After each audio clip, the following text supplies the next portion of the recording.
This is Keyed In with Max and Brent, unlocking the minds of the industry's top real estate professionals. And now, here are your hosts, Max Rabin and Brent Jackson.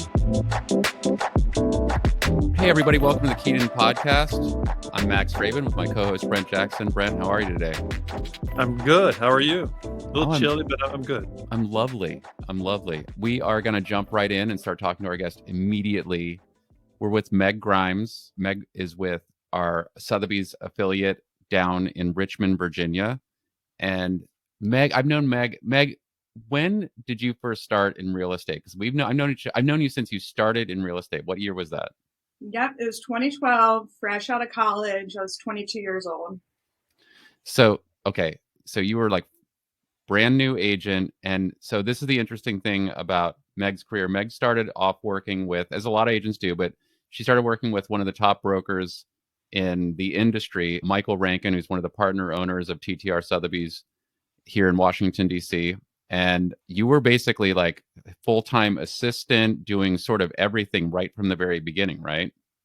Yeah. So my official title was Client Services Associate, and it was myself, Michael, and another colleague who had a very similar role to me, who was Marketing Associate. But the way it all shook out is we were just so busy. We had pretty much 25 listings active at any given time, 10 to 15, active buyers, that we had so much going on that we all had a hand in everything. And it was really full court press from all three of us at all times. Can you take us one step back on, that's very impressive volume, but How did you get from college to Mr. Rankin? Like, where did you go to college? And then was it your goal to be client services for TTR Sotheby's with Michael Rankin? Like, how did all that transpire? Sure. So I grew up in Richmond and went to college at University of Virginia.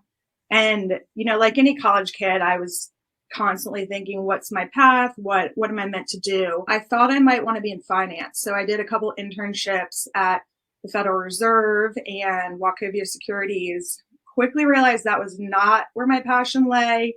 It just didn't fulfill. So I ended up knowing what I didn't want to do, but not necessarily what I wanted to do. I did know I wanted to go to a bigger city. I didn't want to head right back to Richmond after college. I always loved New York City, but one of my favorite places to visit, but I just didn't think that was a place for me to live. I was a little overwhelmed by that prospect. So I landed with DC. It's a much more manageable city, but really fun, dynamic, very transient place. And so I did what I think is the best advice for anyone in any industry, and that's just to network. And I reached out to everyone I knew who lived there, who had a tie to a business there. The strength in loose ties is so important in every industry. So I got hooked up with Trish Yan, who we know and love at TTR Sotheby's. She knew that Michael Rankin was looking for this position on his team.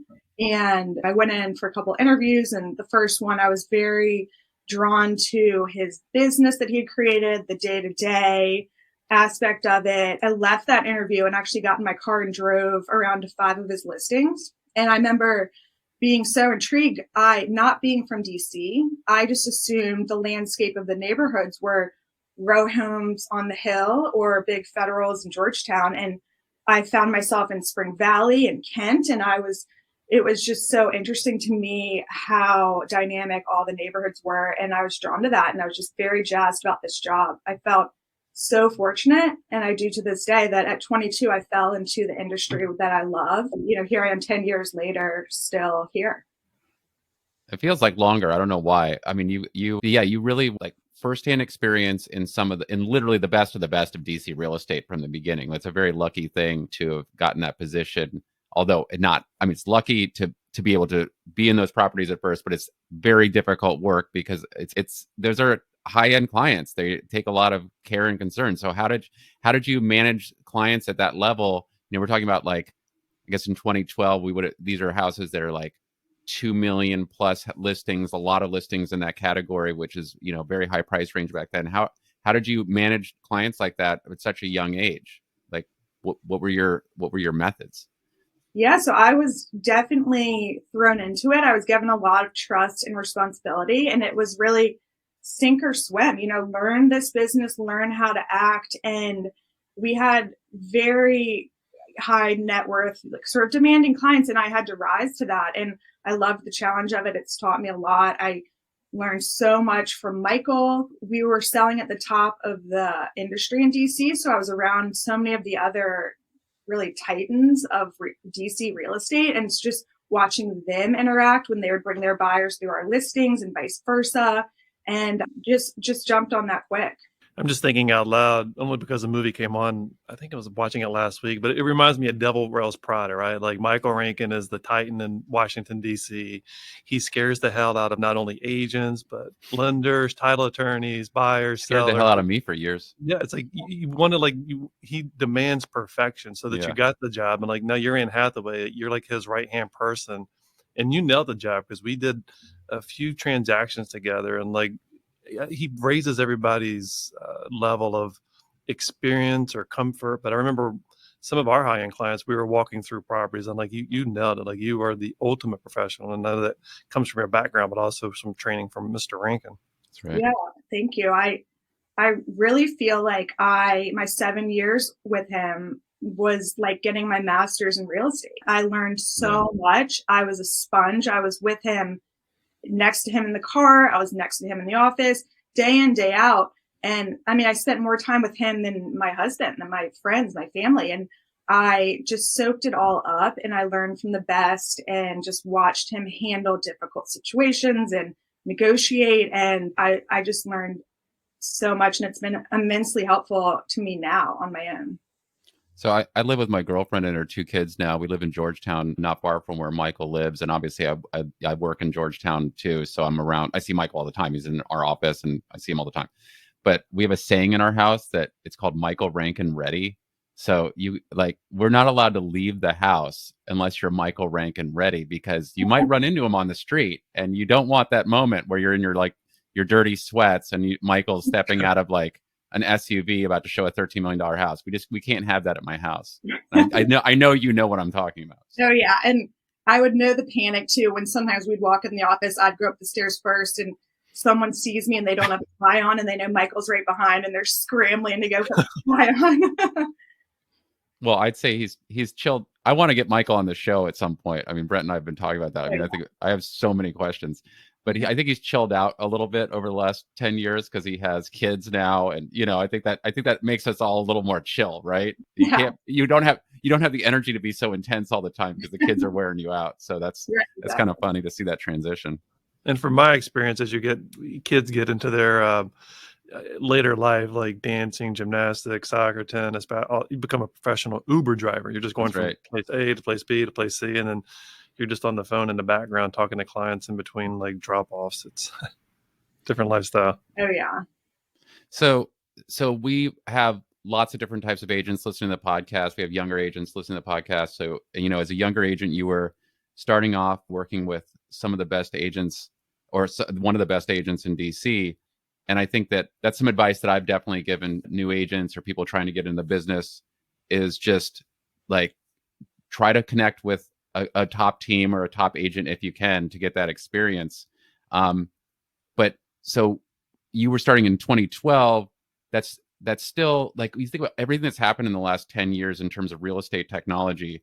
Were you also helping him develop like a system to run his business? Like what were you integrating there in terms of technology and CRM? Like, tell us a little bit about keeping the track of the business in that position. Yeah, we did so much volume. We needed systems in place. I learned the power of consistency very quickly, and routine and habit and your day to day. And I really believe if you focus on getting just 1% better each day, that just compounds on itself and you have a very effective business to run. CRMs are always interesting. Agents are always asking each other about them. I think there's a hope that they can be this magic golden ticket to transform your business. And really, I think the best one is the one that you use. And I've learned that from him, that a simple Excel sheet worked for us. It worked for our personalities. We looked at it daily. You could see everyone in one place. The font may be minuscule, but it's all there. And that's amazing. What we use. So a little old school, but it was around the time of, believe it or not, social media sort of popping up. And I remember creating the TTR Sotheby's Instagram account. I spent a whole day sort of building that, and now it's taken off. But it's wild to think back that people's entire careers are handling and building an account like that, and I was tasked for it for the whole company. For the whole company. I know. Wow. So you were doing the posting for the firm when you Yeah. first started? Mhm. Wow. That's impressive. Listen, I'm not trying to give away any secrets, but I was with the company in 2001, right? And working for one of the other owners of the company, still with him. And I was there telling them, "Hey guys, we need to get high-speed internet, okay?" In the office. And they were like, "What?" Like, we have the AOL. Like, I'm not joking, okay? So it's funny, like, these guys are very involved in the business. It's a very interesting dynamic. They're very involved in their own business. They're also running a company, and there's a lot of other stuff going on, and it's happening very rapidly with the technology. And so getting them to catch up with it is funny. Like, We were the last ones to get rid of the fax machine. Office Yeah. space, you're out there like kicking it and dropping it and baseball bat to it. well, we can still get faxes, though. I know we can. Someone faxed something to us the other day. I think it was some IRS document. But I don't know why the IRS needs to fax things still, but that's another day weird. we can talk about that. So, okay, so now you are back in Richmond. You're from Richmond originally, right? Yes. Mhm. So I guess it was like a life change. You got married and you decided to relocate. So tell us about, like, moving back to Richmond and getting your own business started. Tell us a little about that transition. Yeah. So when I started with Michael, I was 22, and I quickly realized this was a passion of mine. I loved it, and I wanted to be an individual agent. That was my end goal. I think the timing of that was what was always so up in the air. I really loved my job. I loved working with him. I loved DC.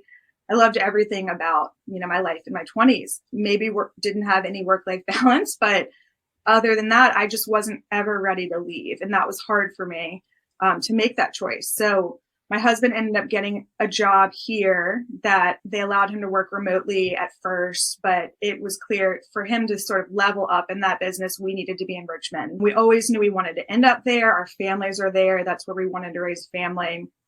So Richmond was always the end goal. The big question was when, and I think that was a combination of things that made me realize I'm ready to make this step. It was definitely looming over me, though, because real estate's hyper local, and you build this community in your city, and then it's so daunting thinking about going to a new city where no one associates your name with real estate, and everyone already knows an agent. They have a connection with a realtor, and breaking into that is hard. But I realized that if I kept putting it off another 3 years, another 5 years, it's not going to make it any easier. That those first couple years of building it from the ground up had to happen at some point. And just from a combination of factors, it was time. I remember one of our clients in DC towards the later years said to me, "You're amazing. You're so ready. When are you going off on your own?" Just building me up. And they said, "I know it feels like you're jumping off a cliff into the unknown, but you're going to realize that you're just stepping off a ledge and landing 6 inches below. You were ready. Right. It's going to be fantastic." And hearing that, I knew it. I think it was just time to pull the plug, I guess. So we bought a house in Richmond about 6 months after we got married, and shortly thereafter moved here. Well, Richmond market also, I mean, look, all of our markets are kind of ridiculous right now, but I think, like, you may have arrived in Richmond at a really good point too, also, because the market was picking up. Now but you also connected with the same brand and the same company in Richmond. So you're working with our Sotheby's affiliate down there. Right. Are you working totally on your own now, or are you working on a team? Tell us how you're working down there. Yes, so I'm totally on my own. That was definitely something I knew I was ready to do once I moved cities. A few people had asked if I'd be interested in their team, and I just knew in my gut that I was past that stage. I'm ready. I think a team is amazing when you're learning and you're growing from them and leaning on them. But I was at the point where I didn't need that assistance. I think the hurdle for me was now, how can I get people to hire me? You can know everything in the world and be so talented at what you do, but in real estate, if no one is picking up the phone and hiring you to represent them, you can't do your job. And so for me, it was realizing, how do I get over this hurdle and get my name out there? Yeah. So you're solo by yourself. You don't have an admin, or there's not a growing a team, because we have this talk with a lot of other agents that are just starting, and it's like you can join a team or you can have a team. So it's, Meg and Lights, and you've got like 2 buyer agents, a couple admins. So you're solely by yourself. And by myself, yes, that's a great point. I, in the future, see myself having a team. I have a wonderful transaction coordinator who I work with and hire her to help me with the paperwork and sort of getting the transactions from under contract to closing. And so she's wonderful. And as someone who's pretty type A and likes to have my hand in everything and make sure everything's going well, to have her just trust her that she's going to do everything the way I would, and she's on top of it and she doesn't miss a beat. That's been so helpful in me and freeing up time for me to be out, selling with my clients and knowing that all the paperwork and everything's taken care of. So I've been following, as much as I can follow you on Instagram and seeing what you're up to. It looks like you're from transitioning to being your own agent and everything, you're doing quite well. So what were some of the key steps that you, like specific steps you did? You're in a new location, although you are from there. So maybe you did have some contacts, I would hope, but you're in a new location. You've got to get the name out. You've got to, I don't know, like just tell us some of the processes to get that started. Sauce. Yeah, please. Yeah. Well, honestly, Max, I love hearing that you look at my social media and think, oh, you're killing it, because that was one thing that I focused on first. When I was up in DC, we didn't do much on social media. We didn't need that awareness. We were rolling with referrals. And it was plenty of business regardless of. It was not a focus. I felt uncomfortable with it and still do to a degree. I don't like saying, oh, look at me, posting these things, but you have to get your name out there. So I wanted to do it in a tasteful way. That's just each of my photos, I very subtly brand it with my name and Sotheby's. So as you're scrolling through, you're seeing Meg Sotheby's, just so it's in the back of people's mind, just connecting them. Hey, this is what I do. And just connecting me to Richmond, to real estate. So I've been focusing on that, just trying not to overdo it and trying not to be cheesy and, sleazy salesmen. So are you doing like flyers, mailers, door knocking, anything else aside from social media?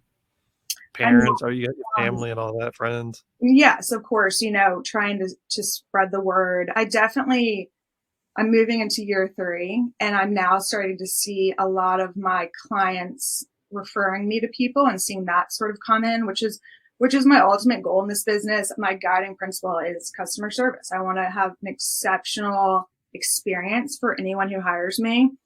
And I want them to be at a cocktail party and overhear someone's looking for a house and they jump in because they believe in me so much and what I've provided them that you have to hire Meg. She's great. Here's her number. Just reach out to her. That's really my goal. And it's exciting to start to see those start to roll in recently.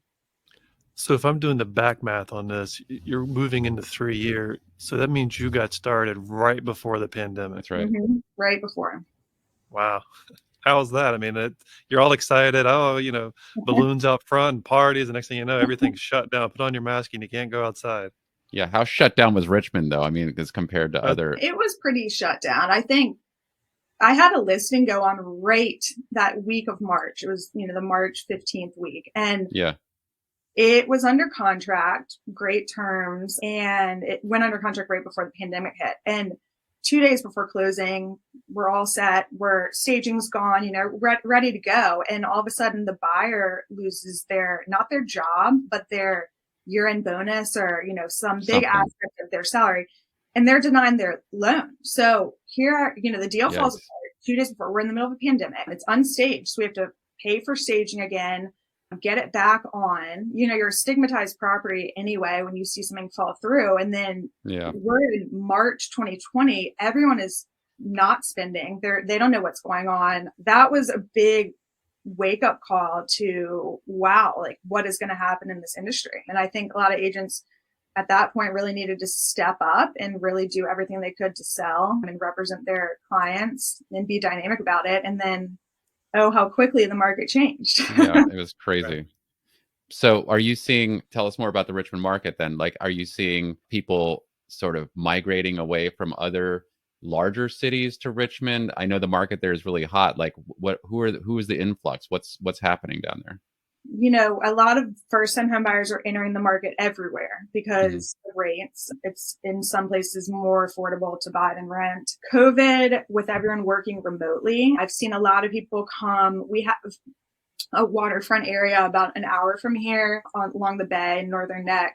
And a lot of people were coming from bigger cities there because they could now work from wherever. So why not work on the water on an affordable, compared to a big city, affordable home. So I saw a lot of that influx. I work that market as well. And just people who had been in New York, they started coming back. They have family here. Why not live here? The prices are half what they are in DC. So it's a great city. So people were definitely flooding in. That was my next question. Like, educate me, the consumer that's looking down in Richmond, like the waterfront property, like how much does that cost? And then your upscale neighborhoods, you just mentioned half of DC, but can you quantify that? Sell us some Richmond. Sell us Richmond, please. All right. So honestly, affordability. It's slashed the prices in half from what you guys are used to. Last year in all of our MLS, I think we had one, maybe two, maybe three that were over 3 million. And we top out kind of in the high twos here. That waterfront area, you get a little more land there, so maybe 1.5 to 2 for significant property. But we're 3 hours from the mountains, 2 hours from the beach. We have an international airport. The food scene is blown up here. Breweries are everywhere. It's just a very dynamic city that has a lot to offer. We have the James River, lots of outdoors, kayaking, rafting. There's also some very cool, like older infrastructure in town, like warehouses and stuff. I spent some time in Richmond when I was younger. Like, I had friends down there, and obviously I have family in North Carolina, so we definitely passed through Richmond many times in my life. But yeah, I see some of your Instagram posts, and I'm looking at stuff that has multiple offers, and it looks like it's maybe eights or something, and I'm like, that would easily be like 1.6 million in DC, like no problem, right?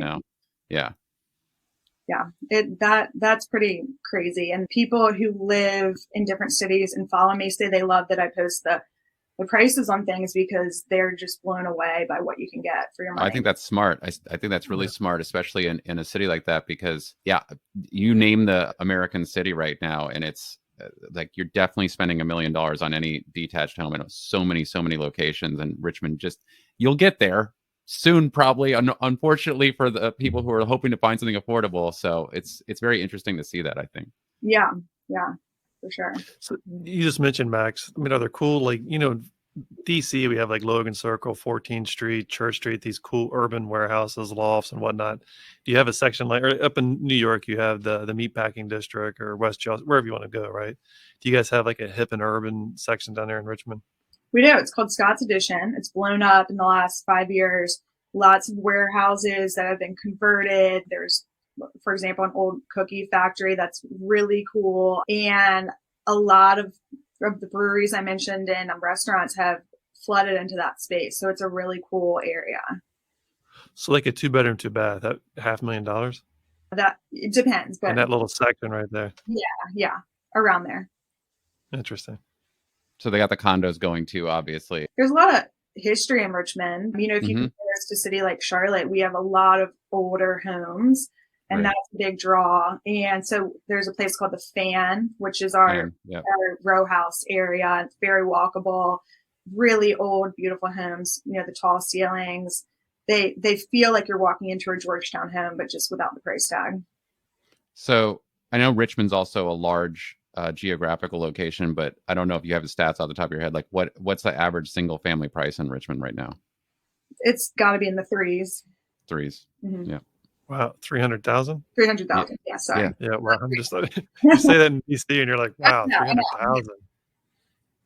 It makes you think, like, what's the cap rate on that, right? Like, so if you have 300,000, the rent, could you get, I don't know, like $2,500, $3,000 a month? That's a whole other coffee. Yeah. Well, no. I think that. Interesting point though. I follow a lot of these. I don't even know what you call them, investor influencers on TikTok, Instagram. Listen, I know a lot of that stuff is scammy, but there's a lot of activity on that kind of stuff in Richmond because the actual cost of purchasing some of these places is very low. Right. These detached houses in various neighborhoods can be purchased like, I don't know, under $100,000 and fixed up very quickly and re-rented. So you can buy cash flow stuff in locations like Richmond and cities like that, and that won't go on forever, but it's popular for that. There's no question. Oh yeah. Brent, do you have anything else on the top here? I mean, I'm just fascinated about Richmond. I'm thinking, Yeah. I want to. I don't know I if think you do. have I think you need to leases go down there and take a tour with Meg. I'm not kidding. Like, if you're looking for something inexpensive. So we went down, I think it was last year, only because, we'll go to Busch Gardens, but we stayed at the Kings Mill Resort. But all of that, like, going through Richmond, and I guess that's maybe an hour from Richmond. Yeah, so that's the whole, Williamsburg. Williamsburg. Like, it's fascinating, that whole section, because that's, it's where the U.S. started, right? Jamestown. Yeah, that's the Williamsburg area. Yeah. So talk about also like the real estate market in Richmond in terms of other agents. So you've got like what seem to be fairly priced homes that are still being competed for, lots of geography to cover. How competitive is the real estate market for the realtors? Like who are your top competitors, and how does everyone fit in the mix there? It can't be nearly as competitive as DC, but what do you think about the competition down there?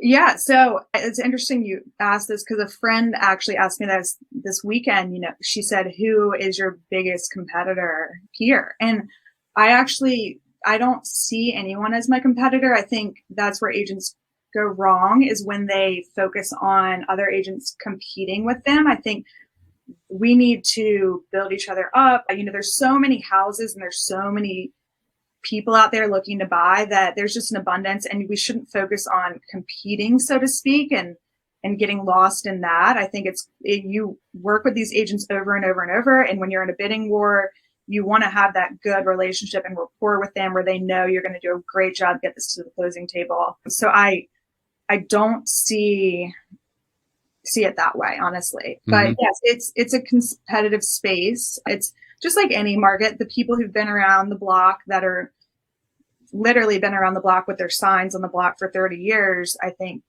tend to get that reputation as the it person for the neighborhood. So it's working to get in there. So this is leading into a question that I want to ask more realtors. It's a little like more psychological, but so obviously in DC, and I'm assuming it's the same in Richmond because I can see you guys have escalations. Like, you guys are low on inventory right now in this current market, correct? Very. So you're low on inventory. So that means like when a seller is finally like, okay, it's time to sell, are you regularly competing for listings? Are you finding that you're able to work pretty smoothly with people who are referred to you, or are you competing against two other brokers on your listing appointments? It's a mix. Definitely a mix. I love when I'm competing. I love it because I feel so confident in what I can offer, what my firm can offer. I love being in there and sort of, they interview 3 people, been in that situation a lot, and weigh the pros and cons. Other times people just feel so strongly about the referral, they're only talking to me and going from there. But I do love when I'm competing, and I had one recently where they were interviewing 3. We had 2 interviews, and I left the last one, and she said, this was so close between you and another agent. It's basically come down to where I feel like I need to just toss a coin. And I got in my car, and I was so disappointed with that and with myself that I hadn't shown my value enough, that it was just down to a coin toss. And it really made me look at my listing presentation and what I'm delivering in those meetings, and where are the weak holes and how can I fix that. So one of my things for Q1 is really improving my marketing materials, listing presentation. I'm working with a graphic designer on that right now. And so really excited where that's headed. So I think it's great to have those situations where you're constantly evaluating your business and improving and staying relevant. It's something that Michael taught me. He would say, you can't stay on top forever. And he's right. If you're not constantly editing your business and where you can improve, someone else is going to come in, be more innovative, provide more value, and then you're getting pushed out. So you can never, I think when you get comfortable, that's not a good sign in this business. So I try to constantly see where I have weak areas and improve. that you kind of answered my next question, was like rejection. So, or like that was kind of like a half rejection when someone's like, yeah, it's kind of a coin flip. And sometimes people say things in passing and they don't necessarily realize like the effect that has on someone doing business. But for the kind of business we do, where it's like you're either getting the listing and maybe making some money, or you're definitely not getting the listing and there's absolutely no progress there. Right. So, and it's just a funny business in that way. And recently, Brent and I, we pitched kind of it was a condo project that we were pitching together. And I had another pitch a few weeks before that for another condo project that I definitely wanted to get. And wait, what are you saying? You definitely didn't want to get ours? No, I'm saying I absolutely wanted both of these projects and I got neither. Okay. So those are like the first one. I was like, okay, like, I knew who the competition was, and I'm like, I mean, whatever. It really, I did not like it. I had a couple of days there where I was like, and what could we have done better? What could we have done differently? Like, how do we approach this thing in the future? And so for the next one, I was with Brent, and we approached it in a different way, and in a way that I thought would be more productive, and in a way that I thought that the other group had pitched it, and we still didn't get it. So sometimes you don't really know exactly the answer to that. So there's so many things where, maybe they had a connection with someone all along and they were just going through the motions. And yeah, a lot of times maybe they were going with someone again all along, but they wanted to hear that the price was confirmed from two other people. And that's from the get-go, you didn't really stand a chance. But I think it helps us to, like you said, approach it different ways and try something different. And I mean, if you don't try something, then you'll never know. Yeah. Curious, this is for my own edification. Something you said stuck out to me. We have dominant market share in a couple of different buildings, blocks, neighborhoods, what have you. And at a certain point, you said you're going to get pushed out if you don't like reinvent yourself or do something different. Like, do you have any tips or tricks on like, if we have this community locked down and we have for 10 years and it's like, it becomes monotonous. They keep seeing the same flyer, the same brochure, the same magazine, all that jazz. Like, what do you do different? Like, what did Michael do? What do you do? Good question. I think for me personally, I'm still so new. I wouldn't say I have a niche at all. I think anyone starting just takes the business that comes their way. And as they grow, they build into that area where they specialize. But I think it's just not getting comfortable and just assuming that this building, people will always think of you and call you. I think it's looking at what other leaders in our industry are doing and trying something like that, or social media is a big one. Everything's moving online. All buyers start their search online. I remember we adopted a policy on Michael's team pretty early of videos for every listing. I do that here in Richmond, even if it's 200,000 small Cape, there's not much enticing video footage there. I'm still going to do it. My sellers hired me to give them the best value and sell their house. So I'm going to pay the extra money and get the video, get it out there, make it look the best it can online, just so there's, again, no areas of weakness. Yeah, there's no secret there with the video, even if I know it's always a budgeting thing too. Listing agents are like, well, if the potential commission is X and I have to spend X.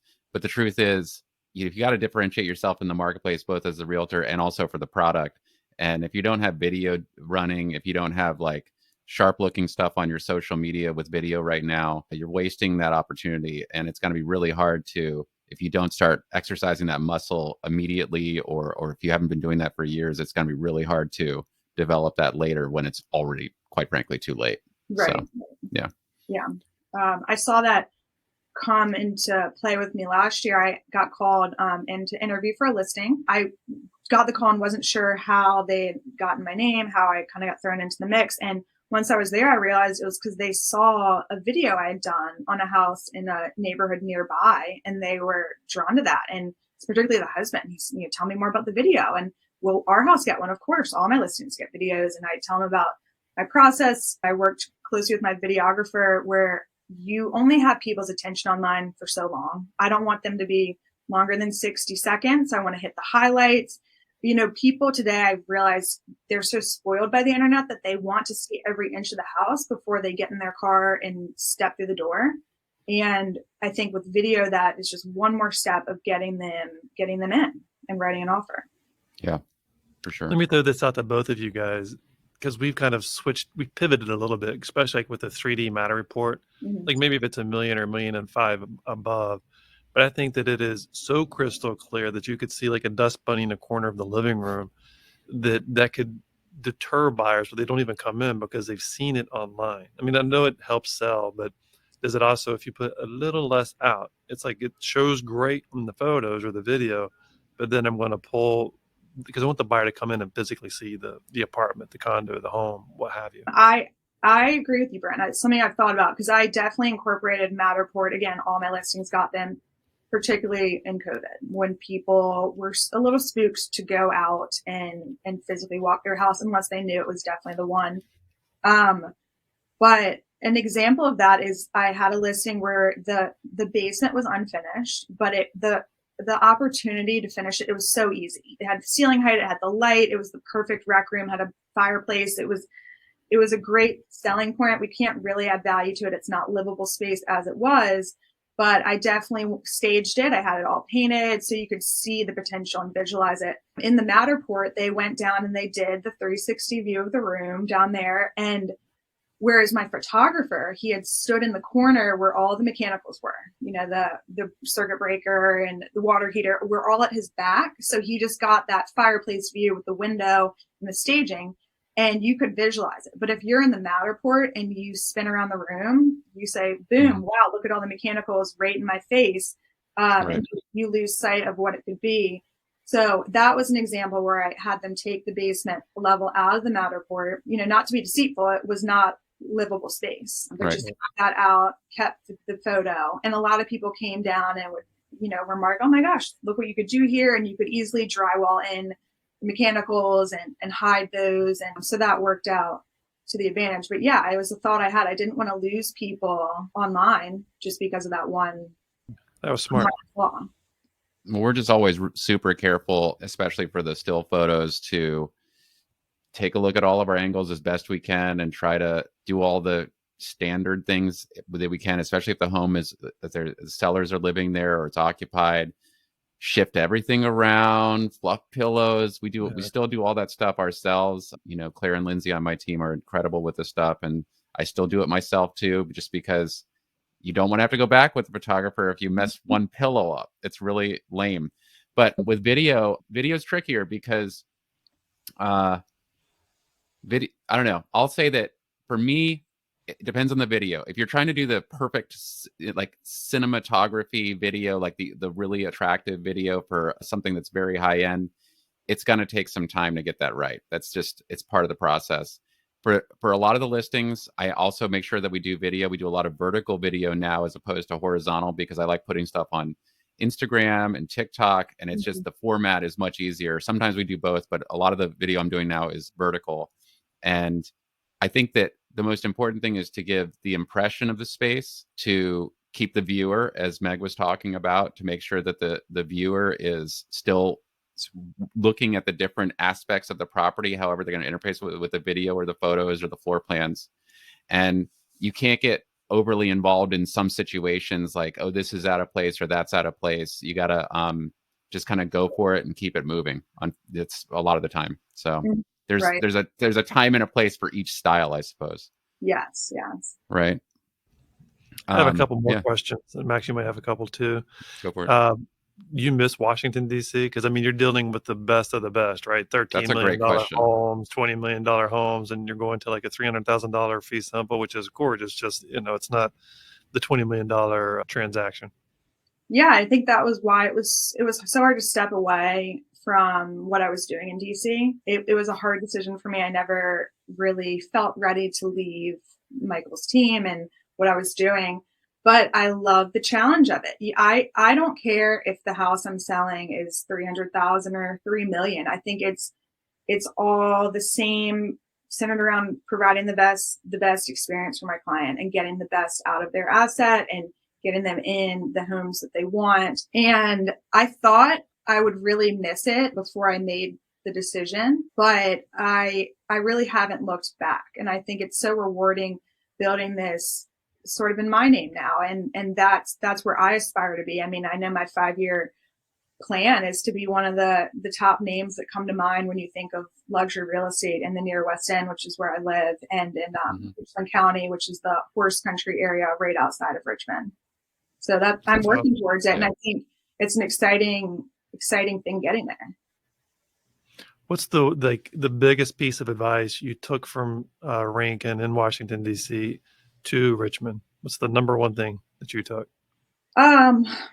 Gosh, a few things. One of them, mindset. Mindset is everything. You've got to believe it and visualize it, and it'll kind of, the universe sends it your way. An example of that is one time we were sitting down, checking in with our business, and Michael said, all right, let's set our goal this year. It was in January. Let's set our goal this year for 12 million sold a month.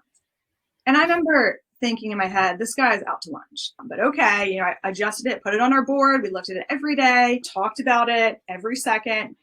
How can we get there? How can we get there? And sure enough, we started selling 12 million a month. So that would be 144 million a year.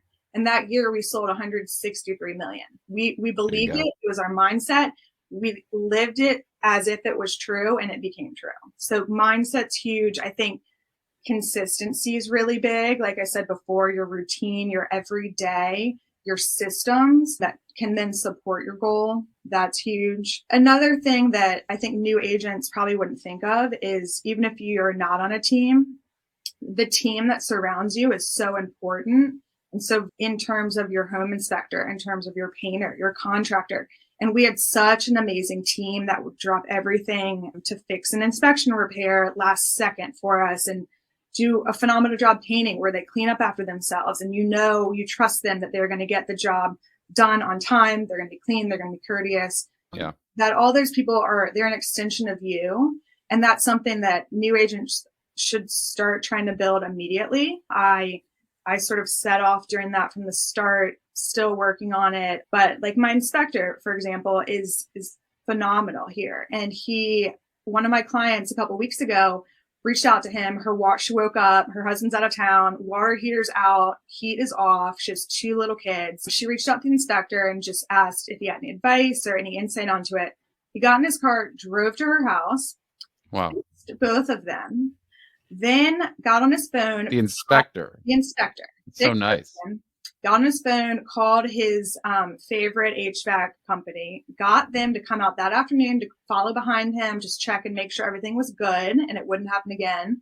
And then she tried to pay him and he refused. And on top of that, he didn't tell me about this. He wasn't looking for a pat on the back or any recognition for it. She was the one that told me about it. And he is just phenomenal. And those are the people that I surround myself with. That's my team. And I'm so thankful for all of them. Like my transaction coordinator, I talked about her earlier. My photographer is incredible.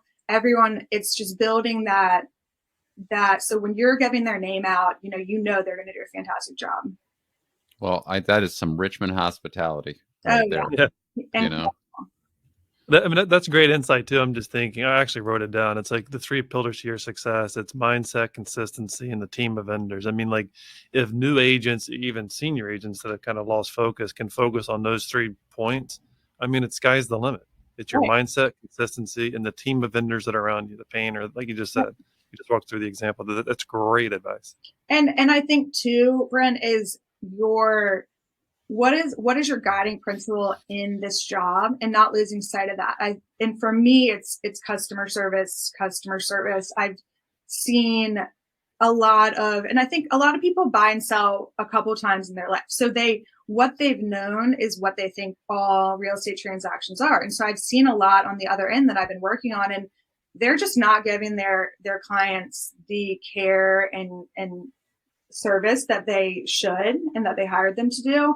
And so for me, it's always making sure that my clients feel I'm picking up the phone, I'm going the extra mile, I'm fixing the problem before they know it was a problem, stress-free, and focusing on that. And I think as I grow, one thing I've learned from my time in DC is we were so busy. I was working 12 days on, 2 days off, 12 days on, 2 days off, constantly working. It got to the point where I couldn't rely on after 5 o'clock as a time when I could get in a workout. So I had to work out at 6:30 a.m.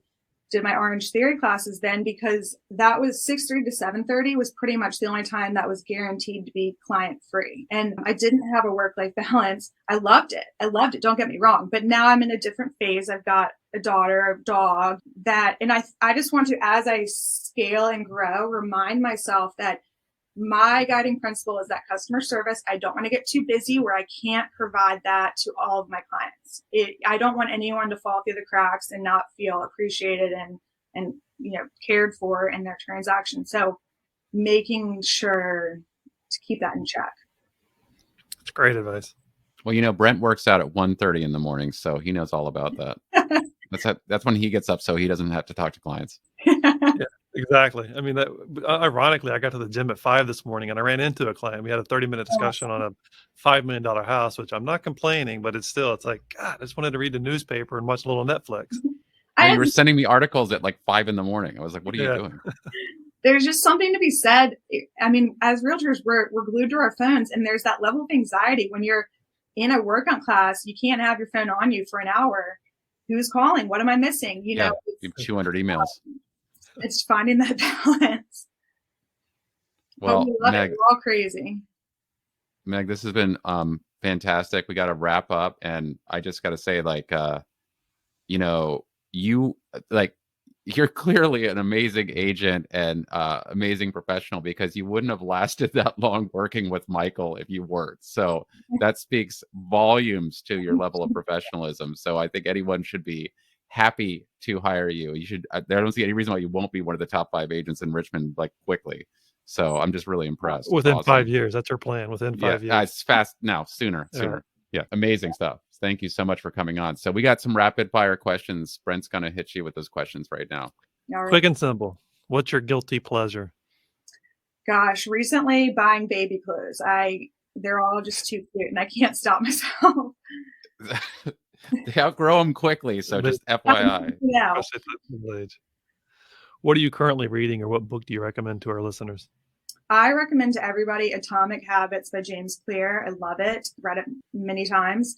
I'm currently reading Into Thin Air by John Krakauer, which is about the 1996 blizzard disaster on Mount Everest, where 8 people died. It's fascinating. I'm so intrigued by Mount Everest and just what draws people to the tallest mountain in the world. It's become so commercialized, and people that aren't really qualified to climb it are out there trying to reach the top and just ignoring all these warning signs of a huge blizzard coming in.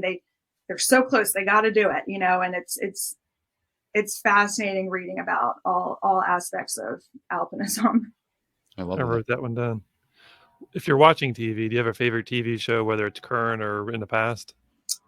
I don't watch too much TV. I get intimidated if anything has more than one season. I just don't have time to get sucked in. I recently watched a documentary on the Kennedys on HBO, which was really cool. I mean, that family has so much tragedy that just follows them. But it's always cool seeing the footage of Georgetown, because, we lived and worked in it day in, day out. And there's this one scene from their house on N Street and in 33rd, right next to that big brick Georgian with the 2 lions out front that we sold a few times. And you could see from the press footage into the rear garden, and they hadn't enclosed the porch on that house yet, and they hadn't really finished up the garden. I just think that stuff is so cool. I love that stuff too. The backstory to these homes and where they've come. Especially because you guys have sold half of them. It's well, cool. I love working and living in this neighborhood, and I'm not selling $5 million houses every day like Michael Rankin, but every chance I get to go into all of the houses, it's like putting together this giant puzzle. I love the history of all that kind of stuff. I love it. So I don't know if they still do this, but the Peabody Library in Georgetown had a room at the top with all Georgetown history. And one of my favorite things to do was go in there when we had a big listing that had a lot of history and read up on the house and sort of incorporate that into the marketing. And I just found it fascinating. Great stuff. 4th question here. Do you have a go-to restaurant spot in Richmond for anybody that listens that travels down to Richmond? Still checking it all out. There's one that I love called Gearsey, which is pasta, really good vibe. They've got one in New York as well. Cool. Last question here. We're still early on, first quarter of 22. Any predictions for the rest of this calendar year? I don't see much of a change, honestly. I think inventory-wise, existing homes still very low. I think new builds with all the supply chain issues, lack of inventory there. Pricing, we've seen rates go up slightly. I think in March, the Fed's talking about another hike. Will that kick a bunch of buyers out? No. People are so backed up. I think it might level out prices a little bit, slightly over time. But I think that people are just so desperate at this point to get a house that when they're in a bidding situation, they're going aggressive and prices are still going up. Maybe over time that'll level out. But no, I see this year being a lot like last year. Great insight across the board. That's all for me. Yeah. Meg, fantastic. Thank you so much for coming on the podcast. It was so great to talk to you and catch up, and just love everything you're doing. So, well, thanks for having me. And as a token, we're for coming on. Is there a charity of choice that we can give a donation in your name to the charity of choice? Oh, I love that. Absolutely. Epilepsy Foundation of Virginia. I work there at UVA, and I'm now on the board. We do advocacy for epilepsy throughout the state of Virginia and spread awareness. So that would be awesome. Thanks, guys. Thank you. You bet.